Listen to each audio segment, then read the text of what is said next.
Hi there, and welcome to another Stock Insights video on Stock Market Palantir. Make sure to hit the subscribe button and drop any comments. Now, let's go for the analysis. All right. Yesterday, Riot Platforms closed at $19.24.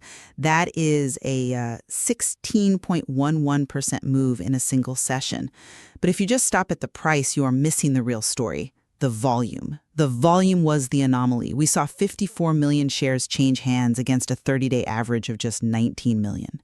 We've blown past the 50-day moving average at 1656, cleared the 200-day at 1550, and confirmed a golden cross.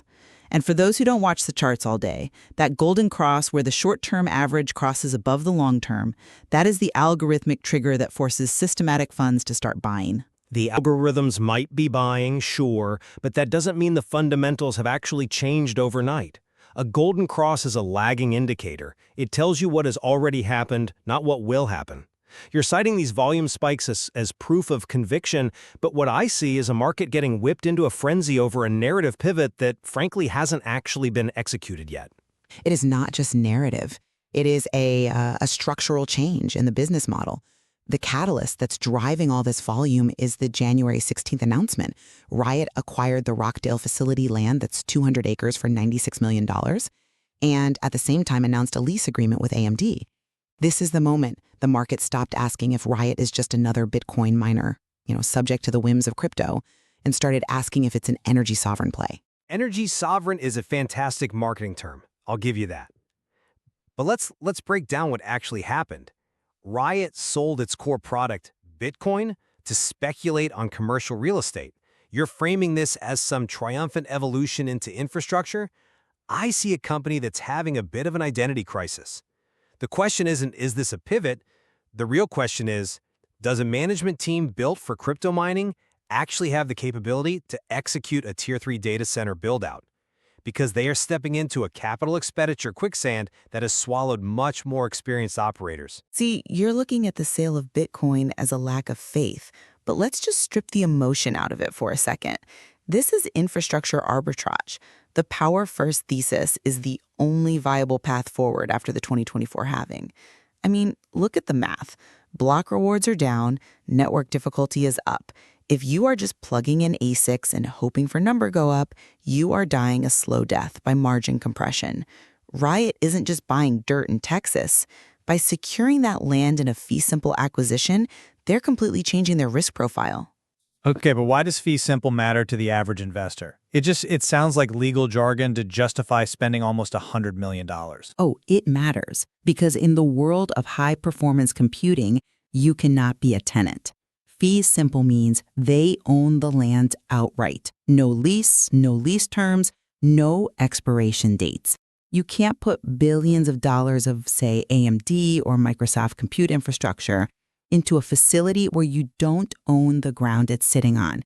If you lease the land, you introduce massive counterparty risk. The landlord can hike the rent, they can evict you, they can hold that billion-dollar hardware hostage. Owning the land is the absolute prerequisite for Tier 3 development. It's the difference between building a skyscraper on your own lot versus building it in someone else's backyard. Fair enough on the legal distinction, I get that. But let's talk about the funding of that lot. To pay for this fee-simple dirt, they liquidate in 1,080 Bitcoin. That's nearly $100 million of the asset they supposedly believe in most. If I'm a shareholder, I look at Marathon Digital, who's levering up to buy more Bitcoin. Now that signals conviction in the asset class. Riot selling the family silver to become a landlord, well, it signals they don't trust Bitcoin to outperform Texas real estate over the next decade. And frankly, the market's pricing this like the transition is already done. Look at the RSI, the Relative Strength Index. It's at 7204. When that number goes over 70, the stock is, by definition, overbought. I completely disagree with the idea that selling Bitcoin signals a lack of conviction. It signals sophistication. You're confusing hodling with business strategy. Selling 1,080 Bitcoin, a non-yielding, highly volatile asset, to acquire an asset that generates stable, high-value dollar-denominated revenue is, it's brilliant capital allocation. It's not dumping, it's diversifying. The market is currently valuing Riot at a commodity miner multiple, roughly 5 to 10 times EBITDA. But if they execute this transition, they should be valued like digital infrastructure, which trades at 20 to 25 times EBITDA. That is the arbitrage. The AMD deal validates the hybrid model. They're taking volatile crypto mining power and transforming it into stable AI compute power. You keep using the word transforming, but that transformation is exactly where all the risk lies. Retrofitting a mining shed for high-performance computing is not like swapping a light bulb. We're talking about moving from a business where maybe 95% uptime is acceptable to a business requiring 99.999% uptime SLAs. Do you have any idea how hard 5 nines is to achieve in the Texas heat? It is difficult, yes, but let's look at the reward. The AMD deal mechanics turn the whole power-first thesis from theory into reality. We're looking at a 10-year term. The initial deployment is 25 megawatts, but they have options to expand all the way to 200 megawatts. The base contract value is around $311 million. If they hit the full extension, we're talking about over $1 billion in contract value. Those headline numbers they're designed to grab attention, but you have to dig into the density. The revenue density is exactly why this works. The AMD deal generates approximately $1.24 million per megawatt per year. That is predictable gross revenue. It's, fixed income style cash flow. It doesn't matter if Bitcoin is at 150,000 or 50,000. AMD pays the rent. This compresses the company's beta. For listeners, beta is a measure of volatility. By layering this steady income stream underneath the Bitcoin mining, you are fundamentally reducing the stock's volatility profile. You effectively have a bond portfolio paying the bills with a call option on Bitcoin as the kicker. CapEx density. Riot estimates the retrofitting cost just for this initial deployment is $89.8 million. That's nearly $3.6 million per megawatt just to upgrade the facility. And if they want to build out the full capacity, especially when you look at the 1 gigawatt potential at Corsicana, we are talking $7 to $10 million per megawatt for full HPC buildouts. We could be looking at billions in CapEx. Which they can finance much more easily now that they own the land. Financing means debt or dilution. But there's a functional issue here that the bulls are ignoring, and it's critical to the Texas model. One of Riot's greatest strengths in ERCOT has been its ability to act as a virtual battery. Exactly. They monetize grid instability. But you lose that with AI. Let me explain. When power prices in Texas spike to, say, $5,000 a megawatt hour because it's 100 degrees out, Riot shuts down the Bitcoin miners and sells their power contract back to the grid. They make millions doing nothing. It's pure arbitrage. But you cannot do that with AI workloads. You can't just call up AMD and say, hey, pause your training run because it's hot outside. You lose that demand response revenue stream for every single megawatt you convert to HPC. You're trading high-margin flexibility for low-margin rigidity. You're framing flexibility as the only metric that matters. I would frame it differently. You don't lose the demand response, you optimize it. You keep the mining fleet as the virtual battery to capture those volatility spikes, and you use the HPC side as the stable baseload. It's a portfolio approach. You don't need 100% of your fleet to be a virtual battery. You need enough to cover your power costs, and then you need stable revenue to cover your corporate overhead. This bifurcation is what makes Riot so distinct from its peers. Look at Marathon Digital. Right. Mara is the elephant in the room. Mara is a leveraged Bitcoin ETF. That's all it is. They're issuing convertible notes, taking on debt, doing everything they possibly can to buy Bitcoin. They are re-risking the balance sheet. Riot is the energy sovereign. They're selling Bitcoin to buy land. They are de-risking. Mara has absolutely no valuation floor.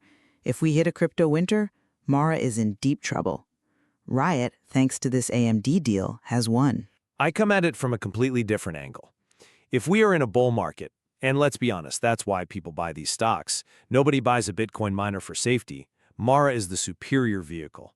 They hold over 26,000 Bitcoin. If Bitcoin goes parabolic, Mara is going to outperform Riot simply due to the treasury leverage. Riot is diluting its exposure to the very thing that drives the sector's alpha. And it's not just Mara. Look at CleanSpark. CLSK is a follower. They are an efficient follower. They just announced they're buying 447 acres in Texas on January 14th. They're doing the same thing, building infrastructure, but historically, CleanSpark executes better on efficiency. Their joules per tera hash metrics are consistently better. Riot has a first-mover advantage with the AMD tenant, sure, but CleanSpark is arguably the tighter ship operationally. And let's not forget Iris Energy, IRA-EN. They are the true pure-play HPC competitor that Riot is trying to emulate. Riot is playing catch-up to IRA's model, and IRA has been doing it for longer. CleanSpark is 6 to 12 months behind on tenant negotiations. In the AI arms race, that is a lifetime. Riot has the ink dry on the AMD contract. That's the difference between a plan and an actual business. But I want to shift gears to who is actually buying this stock. Because if you just look at the NASDAQ volume, you are not seeing the whole picture. You talking about dark pools? I am. The off-exchange volume is hovering around 56.3%. For those unfamiliar, dark pools are private exchanges where institutional investors trade huge blocks of shares without revealing their hand to the public. When you see more than half the volume bypassing the lit exchanges while the price is breaking out like this, that is covert institutional accumulation. Smart money is loading the boat, but they're doing it in the dark to avoid spiking the price before they get their fill. Or it's retail internalization and high-frequency trading noise. We see high dark pool volume in meme stocks too. It doesn't always mean smart money. Combine it with the short interest, though. We have 51 million shares short. That's roughly 15% of the float. With the price breaking $19 and eyeing that $20 psychological level, those shorts are deep underwater. This isn't just a fundamental repricing, this is a mechanical squeeze setup. A feedback loop is triggering where buying force is covering, which forces more buying. I'm sorry, but the data suggests the shorts have already left. Short interest was at 74 million shares back in September. It's dropped to 51 million. We're seeing a slow squeeze, not a violent one. The shorts that are left are likely hedging legitimate macro risk. Funds that hold the convertible bonds and short the stock to lock in the arbitrage. I would caution against betting on a violent squeeze to $30 just based on market structure. If Riot fails to break the $24 resistance, the 52-week high, that squeeze thesis falls apart fast. It breaks 24 if the macro picture aligns. And that brings us to the valuation gap. We have analysts at Piper Sandler putting a $26 target on this. Cantor Fitzgerald is at $31. They're seeing the sum of parts. If you value the HPC business at a standard data center multiple, say 20 times EBITDA, that business alone could be worth $5 billion in a few years. That's nearly the entire current market cap. You are effectively getting the mining business and 18,000 Bitcoin for free. That valuation relies on a lot of assumptions about future Bitcoin prices and successful execution. And this is where I see the biggest disconnect between your equity analysts and the real sentiment out there. You have to look at the prediction markets. Look at Polymarket. Polymarket is just noise. It's retail speculation. Polymarket is money on the line. It captures the aggregate sentiment far better than a single analyst note. Right now, the crowd on Polymarket is giving only about a 21% chance of Bitcoin exceeding $150,000 in 2026. Your equity analysts are modeling $200,000 plus scenarios to justify these price targets. The prediction markets see a ceiling around 120, maybe 130,000. If the wisdom of the crowd is right and Bitcoin stalls out there, Riot's mining revenue, which is still the vast majority of their income, doesn't justify a multiple expansion. The mining economics get incredibly tough if price doesn't outpace difficulty. But that is exactly my point. You're making the strongest argument for the pivot. If Polymarket is right and Bitcoin stalls at 120K, the AMD deal is the perfect hedge. In the Polymarket scenario, where Bitcoin has only moderate gains, Mara stagnates because it needs that parabolic run to service its debt. Riot, however, wins because the HPC revenue is completely disconnected from the Bitcoin price. Riot is the superior play specifically because the outcome is uncertain. You are buying a company that wins in a flat market and wins in a bull market. That's a fair counterpoint, assuming they can get that HPC revenue online fast enough to matter. But if the crypto market goes sideways, the appetite for funding Riot's billions in capex is going to dry up. The equity markets won't support a massive secondary offering if Bitcoin is just chopping sideways. And there's a wild card you're ignoring on Polymarket, the strategic Bitcoin reserve.